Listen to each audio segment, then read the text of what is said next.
Vamos aprender agora como a gente consegue inserir o nó no fim de uma lista duplamente ligada aqui em Go. A gente já aprendeu como a gente consegue inserir um nó no começo da lista, né? Que basicamente a gente tem que fazer com que o primeiro seja o segundo e esse novo nó aponte para o primeiro. E o primeiro que agora passa a ser o segundo, passa a conhecer o primeiro lugar como previous. Então a gente tem que ter cuidado com o campo next e o campo previous na hora de inserir no começo ou no fim da lista. Então a gente vai aprender agora como a gente insere no fim de uma lista duplamente ligada.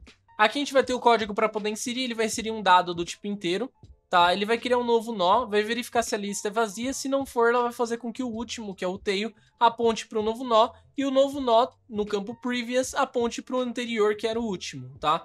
A complexidade de tempo vai ser de odd 1 e a complexidade de espaço odd 1, porque a gente fica reutilizando as mesmas variáveis e a gente não usa nenhuma iteração dentro do nosso código.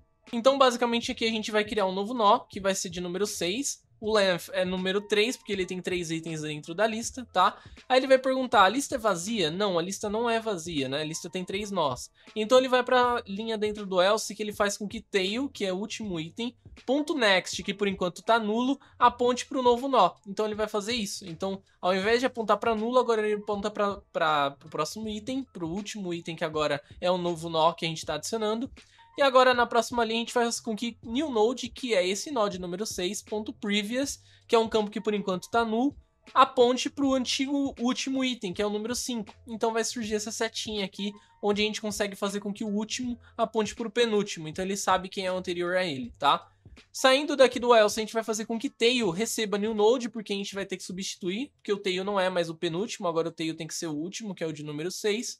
Então ele vai substituir e vai aumentar o valor do length para a gente ter a quantia atualizada de nós dentro da nossa lista duplamente ligada, tá? Então aqui vamos para o código, eu tenho aqui o código no node.go, onde eu vou criar uma lista duplamente ligada e eu vou mandar ele inserir no final o número 10, por exemplo, certo? A gente tem que implementar aqui esse código, tá? Ele vai estar na pasta lista duplamente ligada no nosso repositório de estrutura de dados em Go, o link está na descrição, tá? Então, primeiramente, a gente tem que criar o nosso novo nó, que basicamente vai ser criado a partir de list node, onde o data vai ser o dado que a gente acabou de receber. O next a gente não precisa definir, porque ele vai ser nulo por padrão, e o previous também vai ser nulo por padrão, e é isso que a gente precisa. Se você não definir, ele vai ser nulo também, não precisa especificar dessa forma, tá? A gente vai verificar se o tamanho da lista é diferente de 0, né? Então a gente vai verificar se esse cara aqui é igual a 0. Se ele for, a gente basicamente vai ter que inserir esse nó como head tail, tá? Então, como a gente já vai colocar o código lá embaixo para ele mudar o tail para esse novo apontamento, então eu vou fazer isso apenas com que head receba o novo nó, tá? Basicamente isso. Se a lista não estiver vazia, a gente vai colocar aqui um else, onde a gente vai fazer com que dl.tail.next receba o novo nó. Ou seja, o último item, que antes era o último, agora vai ser o penúltimo, ele vai apontar para o último, que agora é o novo nó que a gente está adicionando, tá? E aí a gente vai fazer com que newNode.previous receba dl.tail, que no caso o último agora vai saber quem é o penúltimo, tá? Aí a gente vai vir aqui embaixo na parte onde a gente vai mudar o tail e vai fazer com que dl.tail receba newNode, beleza?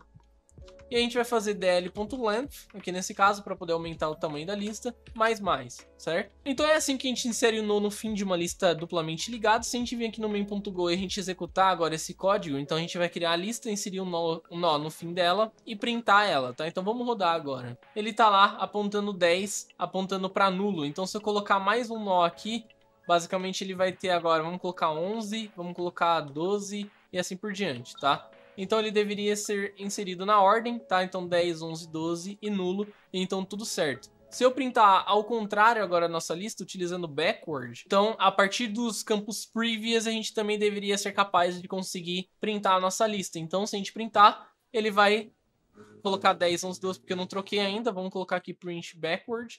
Então se a gente executar, ele vai estar 12, 11, 10. Então a gente ajustou a nossa lista para que a gente consiga ir do começo para o fim, do fim para o começo, inserindo novos nós, utilizando os campos previous e next do jeito certo aqui nesse caso, beleza?